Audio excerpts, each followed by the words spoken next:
Michael Thompson was the kind of man most people overlooked. He was not loud. He was not flashy. He was the type of father who blended into the background, content to watch his daughter shine. For most of his life, that was enough for him. Being in the audience, clapping the loudest, cheering the hardest, paying for what needed to be paid. That was his role. It was what he understood as love. But there is a hidden cost to always standing in the background. And one ordinary Tuesday evening, when Michael asked a simple question about an engagement dinner, he finally learned what that cost really was. Before we begin, take a breath with me. If you are a parent, or you have ever loved someone so much that you would give them everything, this story may sting a little. As you listen, I want you to ask yourself, how far would you go to be loved? And at what point do you finally say, enough? If you have ever felt unappreciated, pushed aside, or used by the people you love the most, I want you to stay until the very end. And if stories like this speak to you, you already know what to do. Leave your thoughts in the comments, share your own experience if you feel ready, and consider subscribing so you do not miss the next story. Your support truly keeps these stories alive. Now, let us talk about Michael. And about the night he realized his own daughter did not consider him family anymore. Michael Thompson lived alone in a small 2-bedroom house in a quiet suburb. The house was not impressive. The paint on the front porch was peeling. The fence needed repair. The lawn was never perfectly trimmed. But the house had one thing that meant everything to Michael: memories of his daughter, Emily. On the walls there were framed photos of a little girl with bright eyes and messy brown hair. Emily in a princess dress on Halloween. Emily holding her first soccer trophy. Emily at her high school graduation, cap tilted crooked, standing between Michael and her mother, Rebecca. Those pictures were like a museum of a life that had already passed. You see, Michael and Rebecca had divorced when Emily was 13. It had not been a dramatic, screaming kind of divorce. It was more like a slow, quiet erosion. Too many unspoken resentments. Too many disappointments. They grew apart, and the distance eventually became permanent. Rebecca moved into the city, closer to work, closer to restaurants and friends. Michael kept the house, the mortgage, and the quiet. Emily spent weekdays with her mother and weekends with her father. Michael always tried to make those weekends special. Movie nights. Pancakes for dinner. Trips to the park. Board games at the kitchen table. He wanted Emily to feel that even if her parents were no longer together, she still had a home with him. But divorce does something strange to a family. Choices are made. Loyalties shift. And although no one says it out loud, sometimes a child starts to lean a little more toward one side. In Emily's case, she leaned toward her mother. Rebecca had the nicer apartment, the better clothes, the newer car. She took Emily on trips, bought her trendy outfits, introduced her to a more exciting city life. Michael could not compete with that. He did not even try. He just kept showing up, quietly, patiently, hoping that consistency would matter more than excitement. Over time, he noticed subtle changes. Emily stopped wanting to stay the full weekend. She would say she had plans with friends. She began to roll her eyes when he asked too many questions. She was kind, but distant. Polite, but rushed. He told himself it was just adolescence. She would come back, he thought. Children always come back. Years passed. Emily went to college in another state. Michael helped as much as he could. He sold his old car to pay for her textbooks in the first year. He took on extra shifts at the warehouse near the edge of town to help cover her rent when she decided to move out of the dorms. He did not complain. Not once. Whenever Emily called, he lit up. Even if it was only to ask for money. Even if the calls were short. Even if she sounded more excited talking about what her mother had just bought her than about anything he had done. He still ended every call with the same phrase. "I am proud of you, kiddo." And he meant it. When Emily came home for holidays, she spent more time at her mother's place, which was now a stylish condo downtown. Rebecca had remarried a man named Daniel, who earned well and liked to host. Their dinners were full of laughter and expensive wine and people wearing nice watches. Michael did not fit in there. He knew it. Everyone knew it. He would be invited occasionally, but he always felt like an outsider in a life that had moved on without him. So most of the time, he chose to stay home. He would cook a simple meal for himself, then sit in his worn armchair, watching old movies and pretending the silence did not bother him. He told himself Emily was young. She was just busy. This was normal. Children grow, children build their own lives. But deep inside, a small, quiet fear began to grow. What if she did not just grow away from him? What if she simply moved on from him? Then, one day, when Emily was 26, Michael received a text message. It was a picture. Emily stood next to a tall man with sandy blonde hair and a gentle smile. They were in a park, under a tree covered in fairy lights. Emily's left hand was raised to her chest, showing a ring. Her eyes were shining. The caption said, "Jason asked. I said yes." Michael stared at the picture for a long moment. His hands were trembling a little as he held the phone. He had imagined this moment so many times. His little girl, all grown up, starting a life of her own.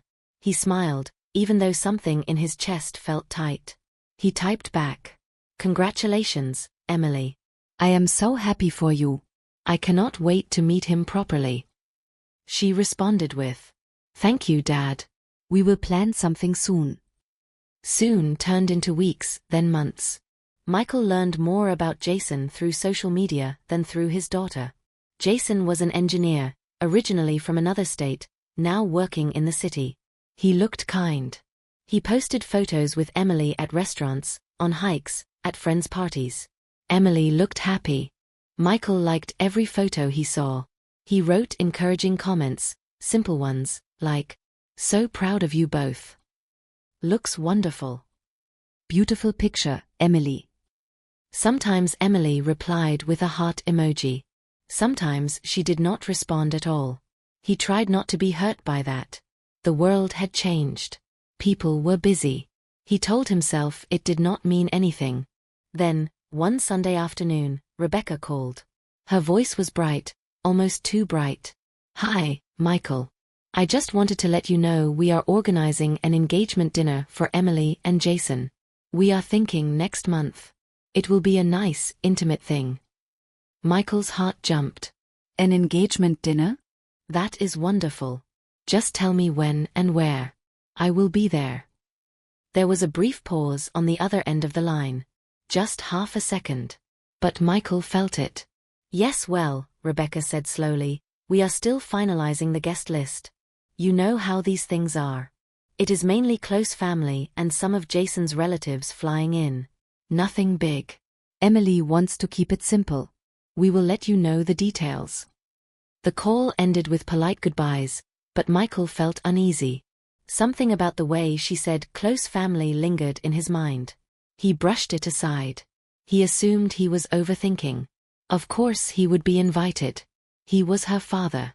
He had been there since the day she was born, standing in the hospital room with tears in his eyes, holding her tiny hand in his. He had built a crib with his own hands, stayed awake with her when she had nightmares, worked late so she could have the things she needed. Of course he would be there. Right? The next few weeks, Michael tried not to be that parent who constantly asks for updates. He sent Emily a few messages here and there. "How are the wedding plans going?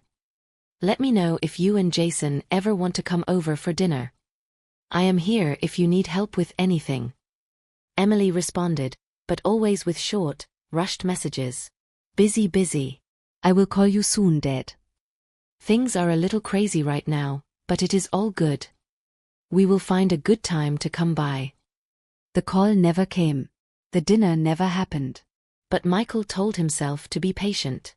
Then, one Monday evening after work, Michael sat at his small kitchen table with a microwaved meal and his phone. He opened his calendar. He realized that the month Rebecca had mentioned was almost over. He frowned.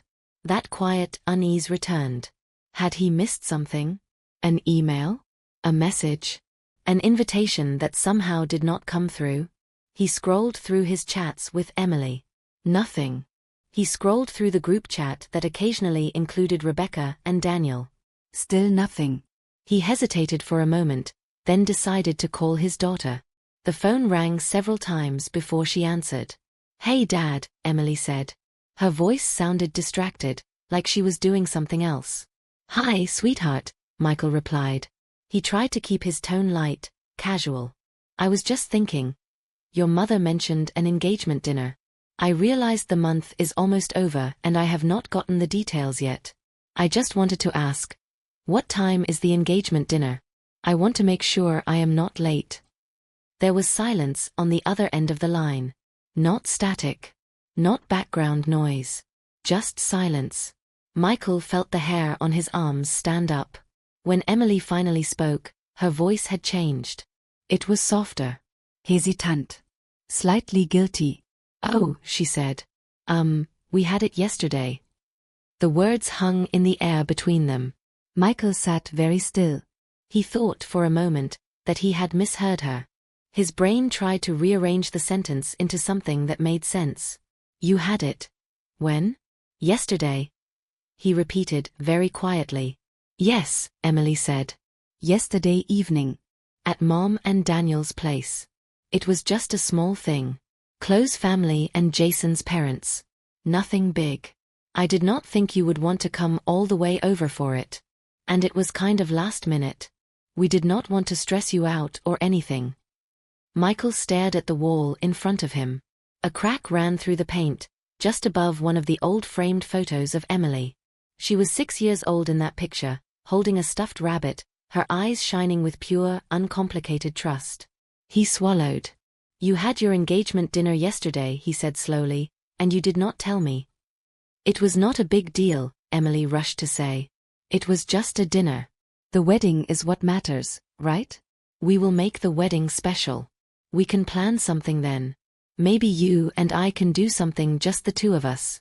I promise, Dad. It was just easier this way. Mom handled everything. You know how she is. She has the space, the connections, the everything. Michael heard the slight laugh in her voice when she mentioned her mother's everything. He had heard that laugh before. It was the sound of admiration. Of someone who knew exactly which parent belonged in the center of the stage and which parent belonged in the wings. He felt something crack inside his chest. It was not loud. It was not dramatic.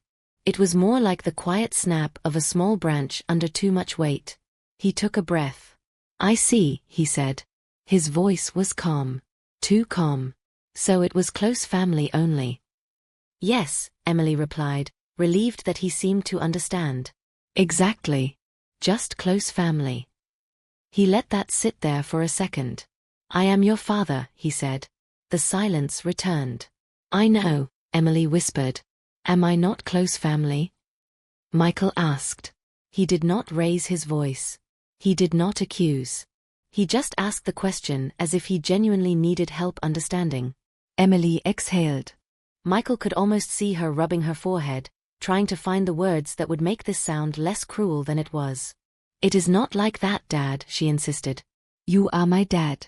Of course you are family. It is just. Mom and Daniel have been more involved in everything. They paid for most of the dinner, they know Jason's parents better, and it just made sense. We had limited space. Jason wanted his brother, his cousins. Mom said it would be complicated if we invited everyone. Her voice tightened. And honestly, sometimes you seem more comfortable on your own. I did not want you to feel awkward. I thought I was doing you a favor. I really did not want to hurt you. Michael looked down at his hands. They were rough, scarred from years of lifting boxes, fixing things, working overtime. These were the hands that had built her first bike, repaired her broken toys, carried her to bed when she fell asleep on the couch as a child.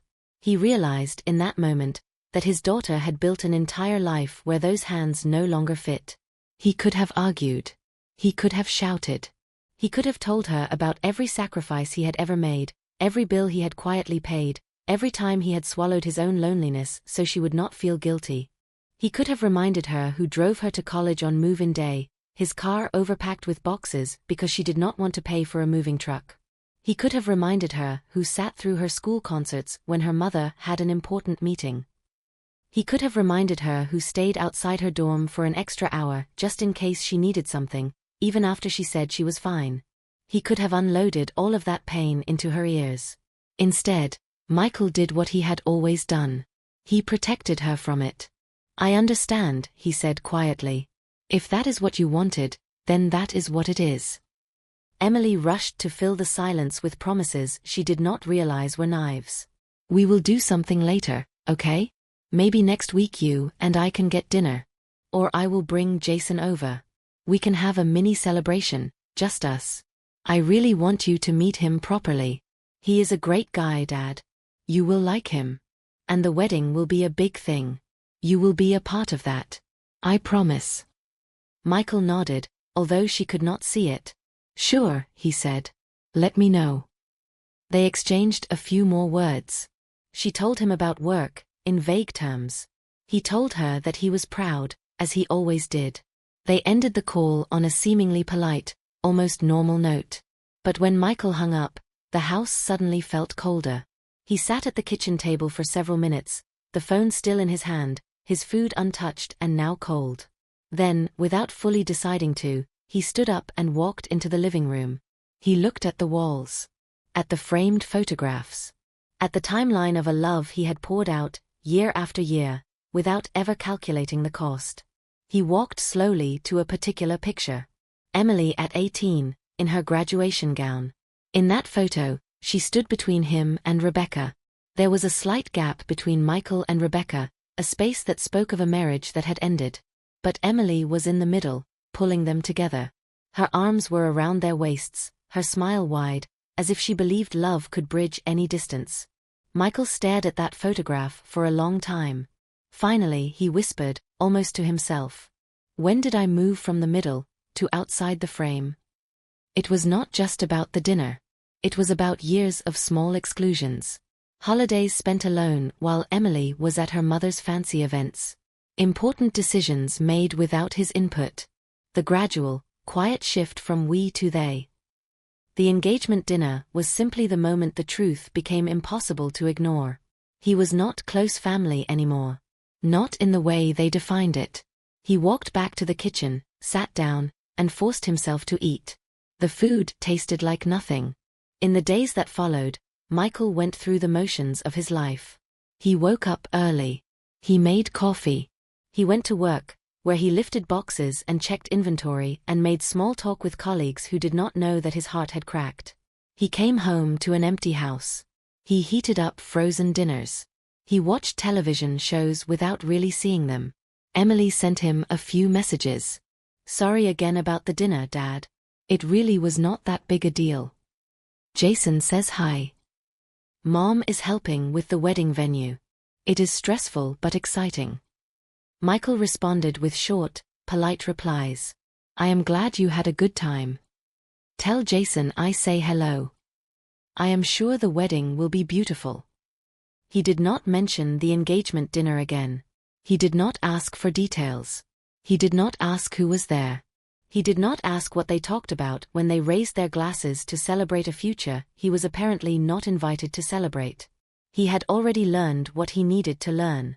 About 2 weeks later, Emily did something she had not done in a long time. She came over. Michael was surprised when he heard the knock on his door. He opened it to find Emily standing there, holding a small bag and a hesitant smile. She looked different from the girl in the photographs on his walls. Her hairstyle had changed. Her clothes were more sophisticated. She looked older. More polished. More like her mother. "Hi, Dad," she said. "Hi," he replied. His voice was soft. Cautious. Come in.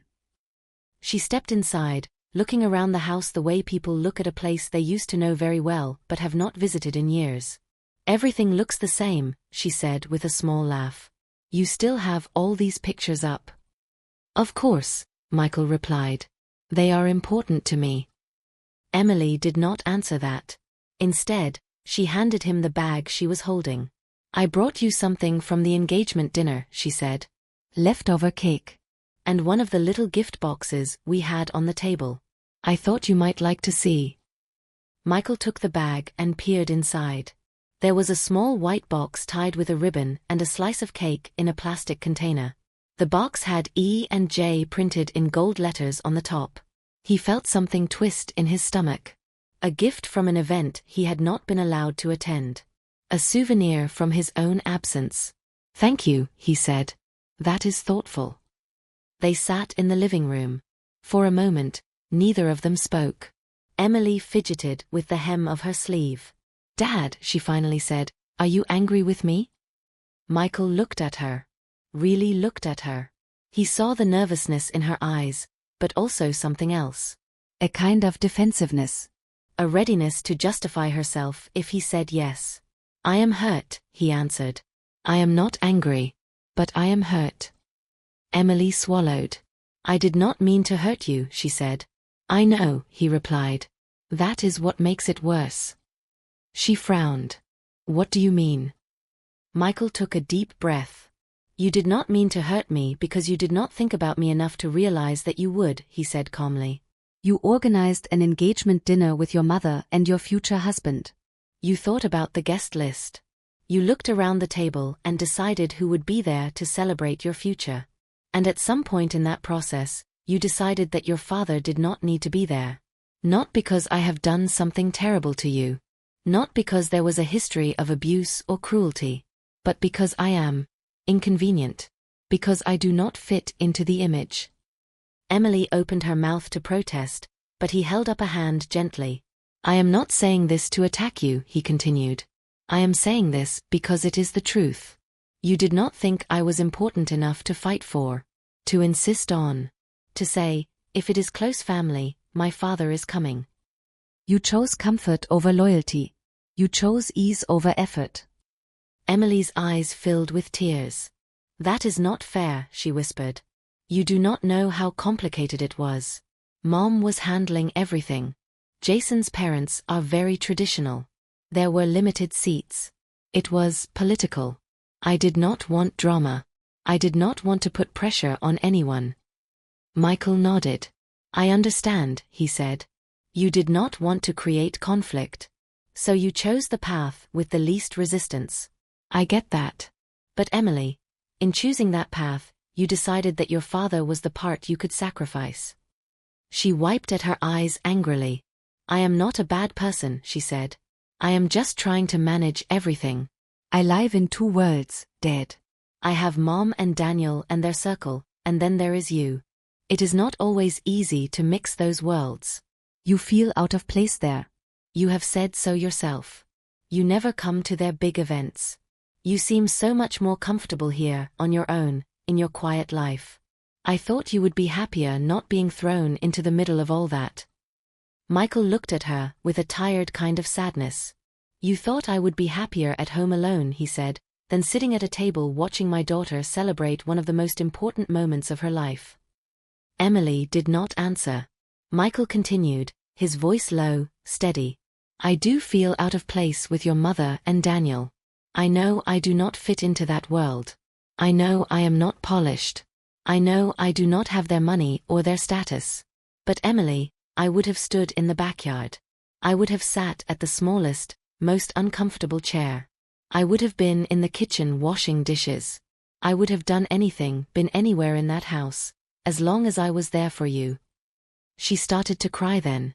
Not dramatic sobs, but quiet tears that slid down her cheeks. "I did not think about it like that," she said. "I know," Michael replied. "That is exactly the problem." Silence filled the room again, but this time it felt heavier. After a moment, Michael stood up and walked to the wall of photographs. He gestured toward them. "Do you see these?" he asked. "Every one of these pictures is a piece of my heart. Every stage of your life is here. When you lost a tooth. When you learned to ride a bike. When you won that silly spelling bee. They are all here because I was there. I showed up. Even when it was inconvenient. Even when it meant missing work or driving all night. Even when your mother and I could not stand to be in the same room, I showed up because you were in the middle." He turned back to her. "What I am realizing now," he said softly, "is that somewhere along the way, I stopped being in the middle of your life. And I did not notice it happening. I just kept showing up from the sides, thinking that was enough." Emily sniffed. "What are you saying?" she asked. Michael walked back to his chair and sat down. He looked tired. Older than he had just minutes before. I am saying that I cannot keep pretending this does not hurt, he answered. I cannot keep paying the price for a love that is so one-sided. I would walk through fire for you, Emily. I always have. But I have to accept that you will not even walk across a room for me if it makes things uncomfortable with your mother or your fiancé. She flinched at that. That is not true, she protested weakly. Is it not? He asked. You had a choice. You chose the path where your life remained smooth, where no one had to adjust their seating chart or explain who I am and why I deserve a place at that table. And I understand why you did it. I really do. But understanding does not make it hurt less. His voice did not rise. He did not shout. There was no revenge in his tone. Only grief and clarity. Emily looked at him, her face pale. What do you want me to do? She asked. Cancel the wedding? Fight with Mom? Break things with Jason's family? What do you want from me? Michael shook his head. I do not want you to do any of that, he said. I do not want you to punish yourself or blow up your life. I just want you to see me clearly. To see what you have done. To understand that this is a moment we cannot fully undo. He paused. And I want to decide what I do with that understanding. Emily frowned in confusion. What do you mean? She asked. Michael looked at her steadily. I will still be at your wedding, he said. If you want me there, I will come. I will walk you down the aisle if you ask me to. I will smile for the photos. I will be polite to everyone. I will not embarrass you. I will give you what I have always given you, my support. Her shoulders relaxed a little in relief. But, he continued, I will no longer chase you for a place in your life. I will not beg to be invited. I will not keep offering parts of myself to be sacrificed whenever things get complicated. If you want a relationship with me, you will have to make room for it. Real room. Not leftover cake in a plastic container and a gift box from a dinner I did not attend. The words were gentle, but they landed like stones. Emily stared at him. Are you cutting me off? She whispered. No, he said. I am not cutting you off. I am stepping back. There is a difference. I am leaving the door open, but I am no longer going to stand in the doorway begging you to come inside. Tears spilled down Emily's cheeks again. I did not think that one dinner could cause this, she said. Michael smiled sadly. It is not just the dinner, he answered. It is everything the dinner revealed. Sometimes one moment shows you the full shape of what has been there all along. He looked down at his hands again, as if he was seeing them for the first time. I spent years teaching myself that love means giving without expecting anything in return, he said. I thought that was noble. I thought that was what good fathers do. But I forgot that I am a person too. I forgot that I am allowed to want to be chosen, to be considered, to be seated at the table, not because I demanded it, but because I mattered. He looked up at her. The lesson I am learning now is that love without self-respect is not really love. It is self-erasure. And I cannot keep erasing myself for you, Emily. No matter how much I love you. His voice broke slightly on that last sentence. He took a deep breath to steady himself. Emily sat very still. She looked lost. Like a child who had suddenly realized that a game she thought was harmless had real consequences. What if I try to fix it? She asked after a moment. What if I make sure you are involved in everything from now on? What if I plan another dinner, just family, and you are there from the start? What if I change? Michael studied her face. He saw the sincerity in her eyes, but he also saw something else, fear. Fear of losing the safety net she had always assumed would be there, no matter what choices she made. I believe you can change, he said. I believe people can always choose differently. But change needs to come from recognition, not fear. Not because you are worried I will disappear, but because you truly understand that what you did was wrong.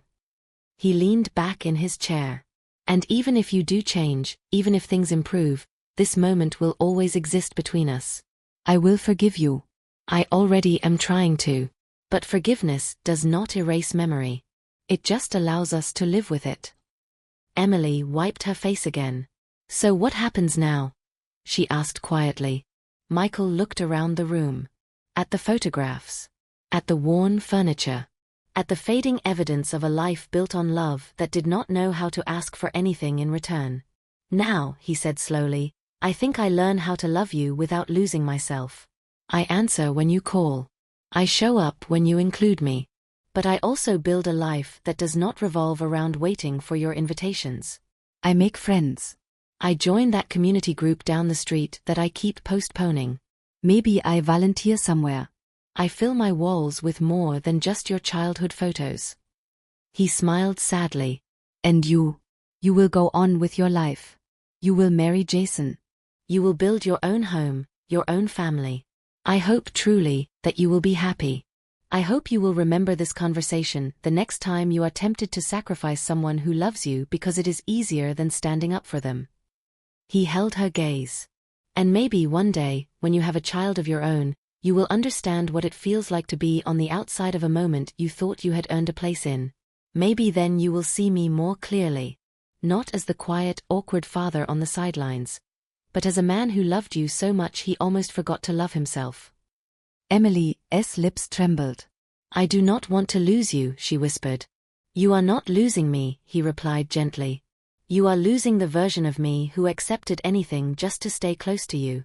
The version who would allow himself to be an afterthought, a backup guest, a name that might be added to the list if there is room. He shook his head. That man is tired. He needs to rest.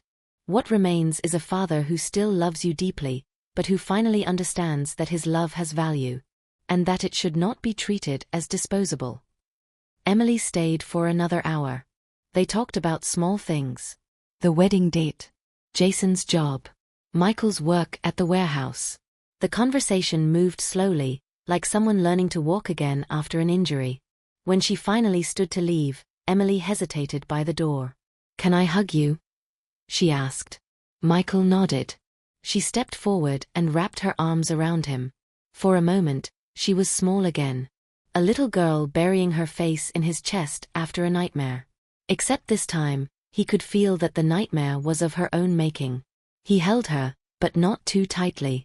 He had learned now that holding on too tightly to someone who is already walking away only makes the moment of loss hurt more. I love you, Dad, she said into his shoulder. I love you too, Emily, he replied. That has never been the question. She pulled back, eyes red, and left. Michael stood in the doorway and watched her walk to her car. She waved once before driving away. He closed the door gently. Then he walked back to the kitchen and opened the small white box she had brought from the engagement dinner. Inside was a tiny candle with E and J engraved on the glass. He lit it and placed it in the middle of his kitchen table. The flame flickered softly. Michael sat down and looked at the flame for a long time. He thought about every time he had given something of himself without ever asking what he was receiving in return. He thought about all the years he had defined his worth by how useful he was to others, by how much he could give. He realized that he had spent a lifetime teaching people, including his own daughter, that his love came with no boundaries, that he would always understand, always tolerate, always forgive, always accept. He had taught them that there were no consequences for pushing him aside. Now he understood that this was the price of that lesson. The engagement dinner that he had not been invited to was not some random oversight. It was the inevitable outcome of years of him saying, with his actions if not his words, my feelings are the least important ones in the room. He watched the candle burn. The flame was small, but steady. I cannot change what already happened, he said softly, as if speaking to himself. But I can change what I allow from now on. The room was quiet. Outside, somewhere in the neighborhood, a dog barked. A car drove past. Life went on. Michael let the candle burn down until it was a pool of warm wax at the bottom of the glass. Then he blew it out. The room returned to darkness, but something inside of him felt strangely clear. The story between Michael and Emily did not end that day. He attended the wedding months later. He stood at the back of the ceremony and watched his daughter walk down the aisle on the arm of her stepfather Daniel. That had been Emily's choice too. She had tried to explain it as less complicated. He had nodded and stayed silent. He clapped when they were pronounced husband and wife. He smiled in the photos. He spoke politely to guests who did not know who he was until someone introduced him as Emily's father, and they looked slightly surprised. He went home that night to his quiet house. He poured himself a glass of water, not wine. He sat in his armchair, surrounded by old photographs of a girl who used to see him as the center of her world. He did not cry. He just sat there, feeling the weight of a truth he had accepted. Sometimes love does not repay you in the way you think it should. Sometimes you give your best years, your deepest efforts, your quiet sacrifices. And you are still not given a seat at the table when the celebration comes. It is a bitter realization. But buried inside that bitterness, there is also a lesson. A lesson about self-respect. About boundaries. About refusing to measure your worth by how much others choose to include you. Michael did not stop loving Emily. He never will. But he stopped living in a way that required her approval to feel whole. He joined that community group down the street. He started volunteering at a local shelter on weekends. He had coffee with colleagues after work when they invited him, instead of going straight home. He slowly, painfully, began to build a life that did not revolve around waiting for his phone to light up with his daughter's name. And sometimes, it did light up. Sometimes Emily called. Sometimes she did not. But for the first time in a long time, Michael's sense of self was not hanging on that screen. He had finally learned that loving someone does not mean disappearing for them. And that being a parent does not mean accepting every wound as the price of admission. Sometimes, the bravest thing you can do is step back and let your absence speak for itself. If you are still here, listening to Michael's story, I want you to ask yourself, Have you ever been Michael? have you ever stood outside a moment that you thought you deserved to be part of, because someone decided that your presence was optional? Maybe it was a family event. Maybe it was a friend's celebration. Maybe it was your own child's milestone. If this story resonates with you, I want you to know something. Your value is not defined by whether other people invite you to their table. You are allowed to love deeply and still set boundaries. You are allowed to give and still expect respect. You are allowed to say, I will always care about you, but I will no longer sacrifice myself so that you feel more comfortable. Sometimes the most painful experiences are also the ones that teach us how to finally stand up for ourselves. Michael learned that too late to be at his daughter's engagement dinner, but not too late to reclaim the rest of his life. Now, I would like to hear from you. Have you ever felt like Michael? Have you ever been excluded by the very people you would do anything for? If you feel comfortable, share your story in the comments. You never know who might need to read it, who might feel less alone because you decided to speak. If this story stirred something in you, please take a moment to like the video. It seems like a small gesture, but it tells the algorithm that these stories matter, that real emotions matter. And if you want more stories like this, raw, honest, sometimes bitter but always carrying a lesson, consider subscribing and turning on notifications.